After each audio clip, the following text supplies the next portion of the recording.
রোদে শুকনো ছাড়াই ইনস্ট্যান্ট আলুর চিপস রেসিপি। আর এই আলুর চিপটি আমি একেবারেই তৈরি করব কোনো রোদে শুকনো ছাড়া বা ঝামেলা ছাড়াই, কিন্তু এই আলুর চিপসটি সহজেই ভেজে নেওয়া যায়। তো আজকে আমি এই রেসিপিটাই তৈরি করব। হাই গাইস, আসসালামু আলাইকুম, welcome back to my channel. কেমন আছো তোমরা সবাই? আশা করছি ভালো আছো। আল্লাহর রহমতে আমি অনেক ভালো আছি। তো গাইস, আমরা তো সব সময় সাধারণত রোদে শুকিয়ে তারপরে আলুর চিপস তৈরি করি। তো আজকে আমি যে চিপসটি তৈরি করব সেটা সম্পূর্ণ ভিন্ন টাইপের।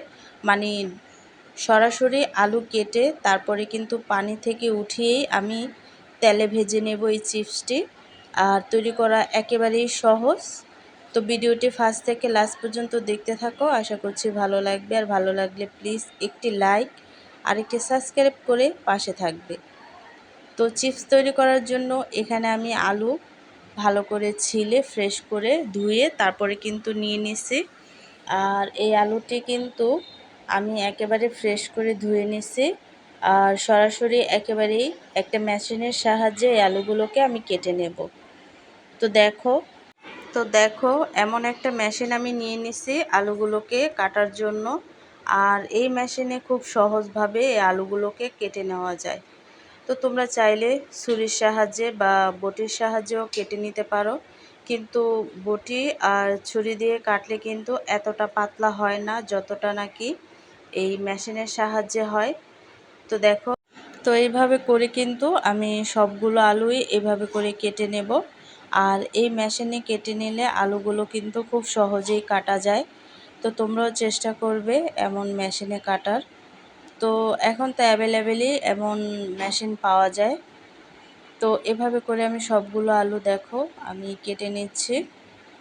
তো আমরা সবসময় যেহেতু রোদে শুকিয়ে আলু ভেজে খাই, তো এই আলুগুলো কিন্তু সরাসরি তেলে দিয়ে তারপরে কিন্তু ভেজে খাওয়া যায়। তো বাচ্চাদেরকেও খুব সহজভাবে খুশি করা যায়। তো দেখো, আমি কিন্তু এইভাবে করে সবগুলো আলুই কেটে ফেলছি। তো আলুগুলো কাটার পর কিন্তু আমি সরাসরি পানিতে দিয়ে দিব, কারণ আলুতে অনেক অনেক পরিমাণের কষ আছে বা স্টার আছে। তো পানিতে দেওয়ার সাথে সাথে কিন্তু সেই কষগুলো বের হতে থাকবে। তো দেখো, আলুটা পানিতে দেওয়ার সাথে সাথে কিন্তু সেই কষগুলো বের হয়ে যাচ্ছে। তো এভাবে করে সবগুলো আলু আমি পানিতে দিয়ে তারপরে কিন্তু এখানে অ্যাড করে দিচ্ছি লবণ। আর এই লবণটা দিয়ে আমি প্রায় 20 মিনিটের জন্য এই আলুটাকে ভিজিয়ে রাখব। তো ভিজিয়ে রাখার পরে যা কষ আছে সবগুলো কিন্তু দেখো বের হয়ে গেছে। তো 20 মিনিট পরে আমি এই আলুগুলোকে ফ্রেশ পানিতে ভালো করে ধুয়ে নেব। তো দেখো, একেবারে কিন্তু আলুর যেই সমস্ত কষগুলো আসলো সেগুলো বের হয়ে গেছে। আর আমি সরাসরি আলুগুলোকে ঝরিয়ে তারপরে কিন্তু তুলে নিছি। আর সরাসরি কিন্তু এখানে আমি তেলে দিয়ে দিচ্ছি। তেলটা যেহেতু অনেক আগে থেকে আমি গরম করে রাখছিলাম, তো রাখার পরে কিন্তু আমি আলুগুলোকে তেলে দিয়ে দিছি। আর তেলে দেওয়ার পরে কিন্তু আলুগুলো দেখো একেবারেই কিন্তু মুচমোচা করে ভেজে নেব, আর কি যেটা নাকি একেবারে লাল করে ভেজে নেওয়া হয়। তো দেখো, আলুগুলো কিন্তু একেবারেই